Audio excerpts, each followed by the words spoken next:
আইসক্রিমটা দেখছি দোকানের সামনে দাঁড়িয়ে আছে, তো ভাবলাম অনেকদিন এই কুলফিগুলো খাইনি, তো একটা খাই।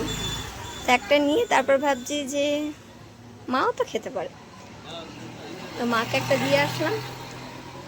আমি ওয়েট করছি আমার জন্য নেওয়ার জন্য। গপু তো দেখেই দাঁড়িয়ে আছে, কিছুতেই সরতেই চাইছে না। দেখো এই দেখো, দেখি কখন আসে। তুই নিবি? তুই খাবি? তোর জন্য তো নয়,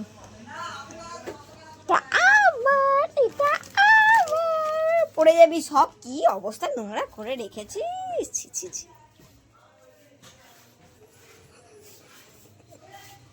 ও ভাবছে যে ওকে আমি দেবো, ওর জন্য আমি জুস বানিয়েছি।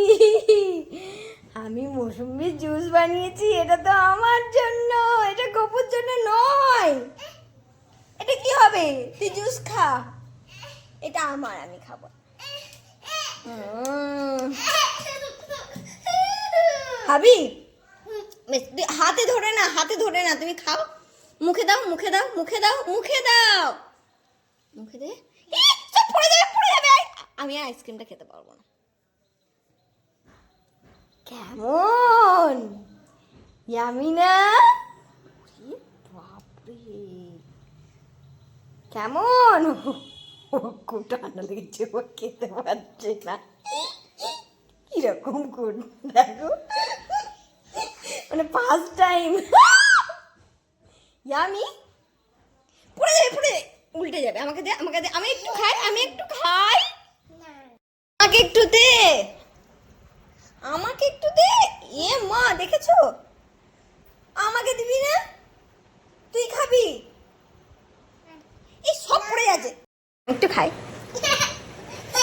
আমি একটু খাবো না? ভগবান, কি অবস্থা বোঝো।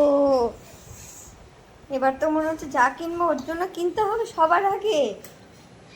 আমি ভীষণই আমি জামা কাপড়ের এই অবস্থা কেন? কি করছিলি দোকানে? আমি পাশে ছিলাম, আর তুই দোকানে কি করছিলি?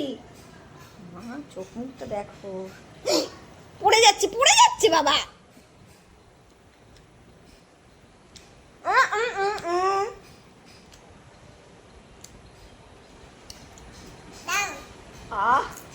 আমি একটু খাই।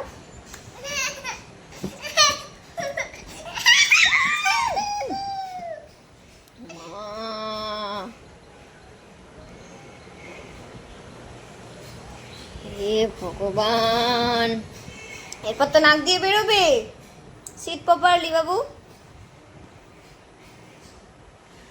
জামা কাপড়ের সব খুলে ফেলেছিস কেন? ই ভগবান, এরকম ভাবে তুই দোকানে ছিলি? ইস, কি নোংরা লাগছে দেখে তোকে। কোন সকালে আমার মেয়েটা স্নান করেছে, অন্যদিন ঘুমিয়ে যায়, আজকে একটুও ঘুমোইনি। কি দুষ্টুমি করে করে বেড়াচ্ছে বাবা রে। এবার তো একটু দে আমাকে।